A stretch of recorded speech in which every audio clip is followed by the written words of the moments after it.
बहुत से साथी आज मंच पर बैठे जिन्होंने उस समय में, जब सरकार होती है, सत्ता होती है, तो बहुत से लोग साथ देते हैं, लेकिन विपरीत परिस्थितियों में सरकार के, शासन के, प्रशासन के, पुलिस के बल और डंडे के बावजूद जिन कांग्रेसी ने हमारा साथ दिया, जिन लोगों ने हमारे साथ खड़े होकर संघर्ष किया, आज उनको सलाम करना चाहता हूं, उनको धन्यवाद पुनः करना चाहता हूं।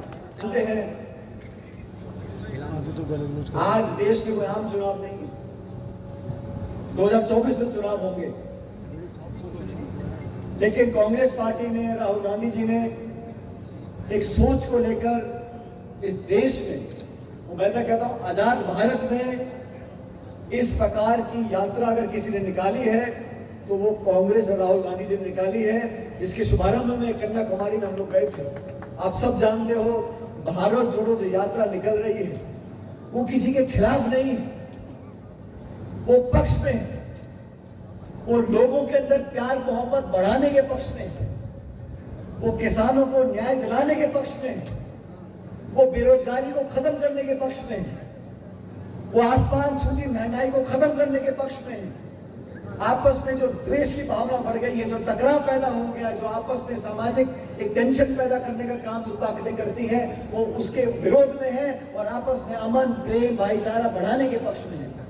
अपार समर्थन उस यात्रा को मिल रहा है।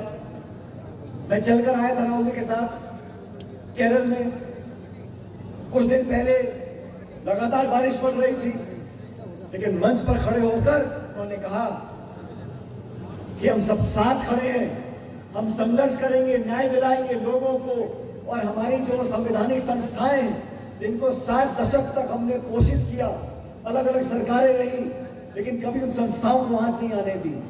आज उन सब संस्थाओं को खोखला करने का जो काम कर रहे हैं, उनको चुनौती देने का काम राहुल गांधी जी कर रहे हैं। किसान 4-5 बीघे में खेती करता है, वो अपने 2 बच्चों को कैसे पालेगा, स्कूल की वर्दी कैसे लेगा, फीस कैसे भरेगा, फल फूल साग सब्जी कैसे लेगा, बच्चों को कॉलेज कैसे पढ़ाएगा, और जो पढ़ लिए बेचारे बच्चे, नौजवान लड़के लड़कियां, उनको नौकरी हासिल नहीं हो रही। तो अर्थव्यवस्था को ऐसा समेट कर रख दिया।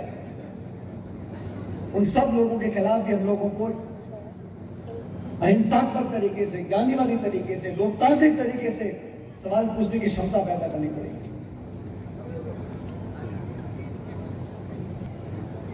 आज मैं कोटा से जब झालावाड़ आ रहा था, समय बहुत लगता गया, लोगों ने बहुत मान सम्मान लिया, और मैं देख रहा था इतने सारे हमारे साथी और खासकर हमारे नौजवान लड़के लड़कियां सब मिलने के लिए, मान सम्मान करने के लिए खड़े थे। हर जगह मैं रुका, मैंने उनसे बातें की, उनका जो सम्मान उसको स्वीकार किया। कहीं धूप पड़ रही थी, बीच में बारिश पड़ गई, घंटों लोगों ने इंतजार किया, लेकिन इंसान की अगर कोई पूंजी है, वो पूंजी है कि लोगों के दिल और दिमाग में आप क्या छाप छोड़कर जाते हो।